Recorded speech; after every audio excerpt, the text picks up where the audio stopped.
4.15 총선이 이제 9일 앞으로 다가왔습니다. 코로나 사태로 거의 모든 이슈가 묻혀서 열기를 크게 느낄 수는 없지만 반드시 투표하겠다는 유권자가 70%를 넘을 정도로 관심은 높습니다. 뉴스와이드는 오늘과 또 모레 이틀간 여야 선거 전략통을 모시고 이번 총선에 임하는 전략과 각오를 들어보는 시간을 마련했습니다. 오늘은 더불어민주당의 이근영 전략위원장과 얘기 나눠보도록 하겠습니다. 어서 오십시오. 네, 안녕하십니까. 반갑습니다. 바쁘실 텐데 요즘 아주. 네, 조금 그렇습니다. 먼저 판세부터 좀 여쭤보고 싶은데 어떻게 분석하고 계십니까? 그래서 저희는 지역구에서 한 130석 정도. 130석. 네, 예. 그 정도가 가능하지 않을까 이렇게 생각하고 있습니다. 그리고 비례정당은 혹시 몇 석 정도 지금 예상합니까? 비례정당 쪽은 뭐 아시다시피 조금 약간 좀 혼선이 벌어지고 있어서 예.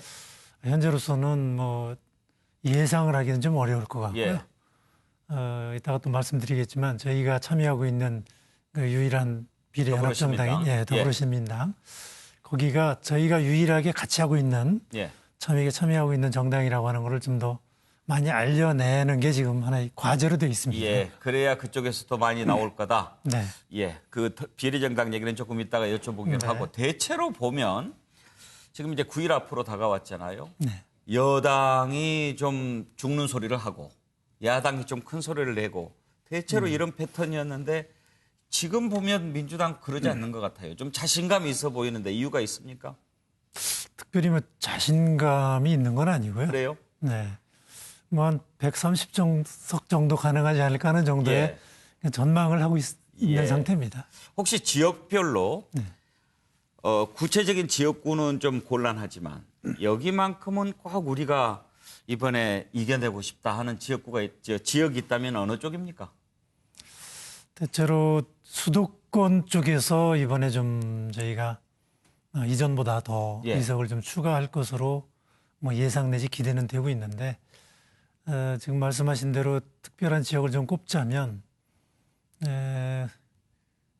우리 저희 상대당입니다만은 그동안 소위 막말로 좀 유명했던 그런 분들이 좀 몇 분 출마를 하고 계신 분들이 계세요. 근데 마침 또 그 지역이 저희 후보자들이 상당히 아주 박빙 상태입니다. 인천 연수리라든지. 뭐 구체적인 지역은 뭐 얘기 안 하셔도 되지만 아무튼 상대당이라고 하면 여러 정당이지만 특히 이제 미래통합당 염두에 두고 계시겠지만 그쪽 당에서 막말 논란을 일으켰던 후보들만큼은 반드시 좀 못 들어오게 하고 싶다 이런 말씀이신가요? 뿐만 아니라 상당히 거기가 경합 지역이라서 거기에서는 꼭 좀 우리 후보들이 이겨줬으면 그렇게 되면 우리 정치 수준도 좀 올라갈 수 있는 계기가 되지 않을까 하는 생각이 듭니다. 그런 쪽에 충분히 좀 능력 있고 경쟁력이 있는 후보들이 공천됐다고 보십니까? 어떻습니까? 네, 뭐 충분히 저희로서는 최선을 다해서 공천을 했습니다. 지금 이제 뭐 이번 총선 제가 지금까지 쭉 지켜봤지만 이렇게 모든 이슈가 다 묻혀버릴 정도로 어마어마한 일이 일어난 적은 별로 없었던 것 같아요. 물론 뭐 사건 사고들이 있었지만 이번에는 이 코로나 사태 때문에 거의 모든 이슈가 다 묻혔잖아요.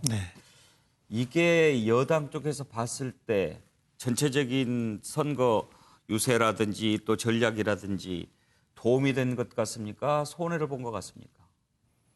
뭐 특별히 그 자체가 도움이냐 손해냐 이렇게 보기는 어려울 것 같고요. 말씀하신 대로 정말 이 초유의 상황인데 이 국정 운영 자체를 굉장히 위협하는 그런 엄중한 상황이라서 이거를 저희가 얼마나 잘 대처하고 대응하느냐 그거에 따라서 이제 좀 국민적 평가가 좀 좋을 수도 있고 또 잘못하면 아주 나쁠 수도 있고 뭐 그런 문제라고 보여집니다. 일단 지금 우리나라가 초반에는 확진자도 많이 나오고 또 마스크 때문에 힘들어하고 그런 점 때문에 여당이 좀 힘들지 않을까 그런 걱정도 좀 하셨죠. 뭐 사실 그랬습니다. 그런데 지금 보면은 뭐 세계 각국에서 한국 대처 잘했다 이런 얘기도 나오고 마스크 문제도 조금 정리가 좀 된 것 같아 보이죠? 네, 요즘 뭐 오부제 하면서 뭐 마스크 대란은 사실상 거의 없어진 걸로 지금 돼 있습니다. 그런 것 같아요. 이제 마스크도 일부 약국에서는 이제 오부제 해제해도 되겠다 이런 얘기도 나오니까요. 여론조사 전문가시고 또 당에서도 지금 여론조사 계속 하지 않습니까? 코로나와 관련해서 여론조사 추이가 좀 나왔습니까? 예, 지난 1월 말 2월 초쯤에 이제 가장 그 여론이 악화됐었습니다. 예. 그 당시에 이제 대구의 그 신천지를 중심으로 해서 급격하게 이제 확대되면서 그 이후에 이제 나름대로 성공적으로 이게 쭉 방역이 되고 잡히면서 한 2월 말 이후로는 이 정부에 대한 신뢰도 이것이 지금 상당히 많이 올라가고 잘하고 있는 것 같다. 네, 그런 추세인데 특히 이제 뭐 외신을 비롯해서 이제 외국에서도 우리나라를 이제 좀 칭찬하는 이유가 예. 뭐 방역을 잘하는 것도 그렇지만 이 지금 외국의 경우에 소위 록다운이라고 그러죠. 네, 도시를 봉쇄하는 거. 완전히 봉쇄돼 예. 있고 개별 모든 가정이 거의 격리돼 있는 상태인데 우리나라는 지금 그런 거 없이 예. 거의 비교적 아주 자유롭게 개방적으로 하면서 어떻게 이렇게 관리를 할 수 있느냐 하는 그런 측면에서 좀 찬사가 더 많이 예. 있는 것 같습니다. 예. 그래서 저희 입장에서는 그래도 국민적 그런 불편을 좀 최소화하면서 또 경제에 미치는 영향도 그 부정적 영향도 좀 최소화하면서 이렇게 지금까지 그래도 좀 성공적으로 해오지 않았나. 예. 또 그걸 국민들이 좀 좋게 봐주고 계신 게 아닌가 예. 이렇게 생각됩니다. 자, 코로나 문제는 그렇고 그 외에 당에서 보시기에 이번 총선에 이런 변수들이 있을 것 같다.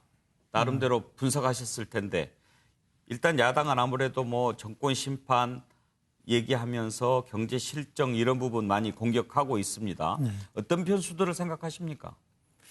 저희는 여전히 남아있는 변수로 보자면 지금까지 잘 관리되고 있는 이 코로나 이 부분이 어느 지역에서 갑자기 대량으로 확진자가 발생한다든지 그런 위험성이 지금 여전히 남아있다는 게 전문가들의 의견입니다. 예. 그 부분에 가장 많은 신경을 쓰고 있고 또 둘째로는 이게 전염병, 감염병의 문제만이 아니라 아시다시피 이게 경제에 미치는 영향이 워낙 크기 때문에 그렇죠. 이 상황에서 적절한 경제적 대책, 민생 대책 그런 것들이 지금부터 사실 여러 가지 형태로 모색이 돼야 됩니다. 예. 어찌 보면 뭐 그제 헨리 키신저 전 미 국무장관도 예. 그런 얘기를 했더라고요. 이 코로나가 잡히더라도 세계 정치 경제 질서 자체가 근본적으로 달라질 그런 가능성이 있다. 예. 그런 그 자유로운 이동과 글로벌 무역 이것이 기존처럼 더 이상 유효하게 작동 안 될 수도 있다. 그런 상황에서 그럼 우리는 이 경제 체제를 어떻게 가져가야 되느냐. 이것들을 지금부터 사실 진지하게 예. 모색을 해야 됩니다. 예. 저희가 책임 있는 집권 여당으로서 이제 그런 부분들에 대해서 보다도 좀 주력해야 되는 것이 저희의 과제이고 뭐 그런 부분들을 또 국민들한테 예. 설명도 드리고 또 평가를 받고 알겠습니다. 하는 것이 중요할 거라고 생각합니다. 예. 그런데 요즘 느닷없이 조국 얘기가 계속 나옵니다. 그것은 미래통합당에서 들고 나오는 이슈입니까? 뭐 저희는 조국 얘기가 왜 나오는지 사실 좀 이해를 못 하겠습니다. 아마 제가 보기에는요. 이제 전국 그 비례정당 얘기하겠습니다만 열린민주당에서 공수처 얘기하고 또 최강욱 전 비서관 계속 얘기하고 이러면서 그런 게 조금 나온 게 아닌가 싶은데 민주당에서는 전혀 원하지 않았던 프레임 싸움에 들어갔다 이렇게 보십니까? 그 프레임이 지금 뭐 작동된다고 생각되지는 않는데요. 뭐 아시다시피 지금 조국 전 장관은 부인과 함께 지금 재판받고 있는 분인데 그 부분을 지금 총선에 굳이 끌어들려고 하는 것 자체가 예. 상당히 좀 정략적으로밖에 안 보입니다. 지금 예. 그런 걸 할 시점이 아니라고 봅니다. 이 엄중한 시기에 지금 우리 이 민생을 어떻게 살려낼 건가. 그래서 네. 지금 비상 우리 재난지원금 예. 뭐 이런 것들도 지금 논의되고 있는데 예. 그렇게 경제를 어떻게 살려낼 건가 이런 것들을 가지고 어찌 보면은 다른 정책 경쟁이 안 된다 하더라도 이런 정책 경쟁을 해야지 뭐 조국 뭐 윤석열 이런 얘기를 꺼내서 선거에 끌어들이는 것은 아마 제가 볼 때 대다수 국민들이 별로 그 설득력 있게 받아들이지 않을 예. 거라고 봅니다. 원치 않는 프레임이기도 하다 이렇게 제가 들리는데요. 아무튼 네. 그 긴급 재난지원금 얘기하셨으니까요. 지금 이제 일단 정부에서는 하위 소득 70%의 가구당 100만 원 이렇게 얘기를 하고 있는데 아직 지급 전이지 않습니까? 네. 그런데 오늘 황교안 대표가 토론에서 전 국민에게 지급하는 것을 얘기를 했다고 그래요? 네, 어제 했죠. 어제. 네. 그렇다면 민주당에서도 그 부분에 대해서 좀 입장을 바꿀 생각이 있으신가요? 아, 예. 오늘 이미 오늘 아침에 저 이해찬 대표가 그 부분에 대해서 입장을 밝혔습니다. 예. 저희도 애초에는 당에서도 그렇고 전 국민에게 다 지급하는 것을 원했습니다. 예. 그런데 이제 그동안 자유한국당, 미래통합당, 예. 미래통합당이 우리 재정을 쓰는 것에 대해서 일관되게 너무 완강하게 반대 입장을 갖고 있었기 때문에 어차피 이게 국회에서 통과돼야 되는 일인데 예. 야당이 반대할 게 뻔한 거를 저희가 할 수는 없어서 저희는 나름대로 뭐 적정점을 찾아서 한다는 게 한 70%였는데 예. 마침 야당이 그렇게 적극적으로 나오니까 저희로서는 상당히 환영할 만한 예. 아주 반가운 일이라서 오늘 이해찬 대표께서 전 국민에게 이걸 확대하는 걸 이미 밝히신 바가 있습니다. 예.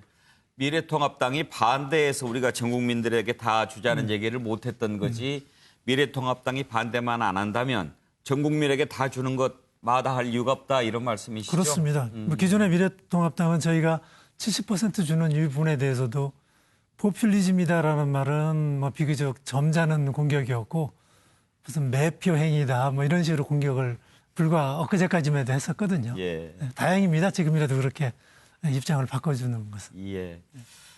여론조사 얘기 한 가지만 더 한다면 요즘 문재인 대통령 지지율이 계속 올라갑니다. 네. 오히려 다른 때보다 더 많이 올라가는 추세를 보이는데 무슨 이유가 있다고 보십니까?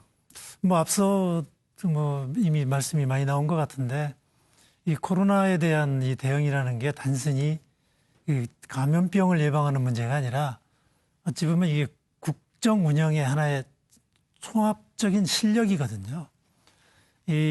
저희가 이번에 이렇게 비교적 성공적인 대응이 가능한 것이 물론 저도 그 당시에 참여정부 때 청와대 비서관을 했습니다마는 청와대 내에 참여정부 시절에 위기관리센터라는 걸 처음으로 만들었습니다. 예. 지금은 전쟁보다도 오히려 재해나 재난으로부터 국민의 생명과 재산을 지키는 것 이게 더 중요하다고 봐서 그 컨트롤 타워 역할을 직접 청와대가 해야 된다. 그래서 이제 저희가 그 당시에 각가지 어떤 위기에 대한 그 대응 매뉴얼도 다 만들었었는데 이게 그 뒤에 사실 아쉽게 이명박 박근혜 정부 때 좀 없어졌습니다. 예. 근데 그게 지금 다시 또 이제 만들어지면서 알겠습니다. 네. 예. 제가 좀 그 오랜만에 뵈서 네. 여쭤보고 싶은 게 많은데 모레 또 미래통합당 전략 통과 얘기를 해야 되니까 네. 시간 배분 아, 시간이 서로 예. 맞아야 됩니다. 그럼 네. 두 가지만 좀 여쭤보고 마치겠습니다. 하나는 비례정당 문제, 또 하나는 단일화 문제인데요. 비례정당과 관련해서 지금 열린민주당 자꾸 우리 효자 노릇할 거다 그렇게 얘기하는데 불편합니까? 아니면 속으로 그래 나중에 우리 편 될 수도 있어 이런 생각 조금이라도 있습니까? 어떻습니까? 저희가 지난번에 저희가 지금 당하고 있는 게 스토킹을 당하고 있는 심정이다라고 말씀을 드렸는데 딱 그 상황인 것 같습니다. 저희는 전혀 원하는 바가 아니고요. 지금 민주당이라는 당명을 붙은 데가 그 말고도 무슨 미래민주당, 무슨 통일민주당, 그리고 이제 열린민주당도 그 중에 하나입니다. 근데 특히 열린민주당 같은 경우에는 저희 당에 있다가 뭐 여러 가지 무리를 빚어서 나가신 분, 또 공천 신청했다가 뭐 탈락하신 분, 또 심지어 비례대표 출마했다가 떨어진 분들도 있고 예. 너무 다양합니다. 저희 당 기준에 맞지 않는 분들이 나가서 좀 저렇게 당을 하고 있는데 또 저희 지지자들이 좀 시간이 지나면 충분히 예. 그 이해해 주시고 예. 더불어시민당을 지지해 주실 걸로. 비례민주당은 있습니다. 절대 우리 편 아니다 이 말씀입니까? 전혀 아닙니다. 알겠습니다. 끝으로 이제 항상 이맘때쯤이면은 후보 단일화 얘기 나오는데 이제 정의당을 생각하고 있습니다. 네. 그런데 워낙 그 연동형 비례대표제 이후에 정의당이 민주당이 비례정당 만들고 그러면서 배신감 많이 느낀 것 같은데 이번에 한두 군데라도 가능성이 있습니까? 어떻게 보십니까? 단일화는 이미 좀 시점이 좀 늦은 것 같습니다. 그리고 서로 정당끼리 단일화라는 것은 이제 선거 때의 협조도 있고 나중에 선거 후에도 서로 같이 연합해서 정치를 한다라는 그런 걸 전제로 하는 건데 그러려면 사실 지난번에 저희가 정의당에게 요구했던 그 비례연합정당 그때 정의당이 같이 참여를 해 주셨더라면 네. 하는 그러면 지금 지역구에서도 어떤 그런 단일화 작업이라든지 이런 것들이 가능했을 텐데 뭐 그런 점이 좀 아쉽습니다. 이미 늦은 것 같다. 네. 예, 알겠습니다. 오늘 질문 이 정도 하고요. 네. 딱 30초 드리겠습니다. 카메라 보시면서 왜 이번 총선에 네. 더불어민주당 국민들이 지지해야 된다고 보시는지 말씀해 주십시오. 아시다시피 이 국회라는 게 별도로 존재하는 게 아니고 국회는 청와대 정부와 더불어서 국정 운영을 하는 그 수레바퀴 그 양바퀴 중에 하나입니다. 그래서 이 국회의 역할이 너무나 중요한데 이런 초유의 비상한 사태를 문재인 정부가 잘 헤쳐나가고 또 임기 한 2년 정도 남았는데 이걸 마치기 위해서는 이번 선거에서 국민 여러분들이 좀 문재인 정부에 좀 연료를 좀 채워주셔야 됩니다. 그래서 문재인 정부가 중간 급유를 이번 선거를 통해서 잘 받아서 임기 말까지 국정 운영을 성공적으로 수행할 수 있도록 국민 여러분들께서 성원해 주실 것을 부탁드리겠습니다. 예, 잘 들었습니다. 수고하셨습니다. 오늘 말씀 여기까지 들을게요. 고맙습니다. 고맙습니다. 예, 더불어민주당 이근영 전략기획위원장과 얘기 나눠봤습니다.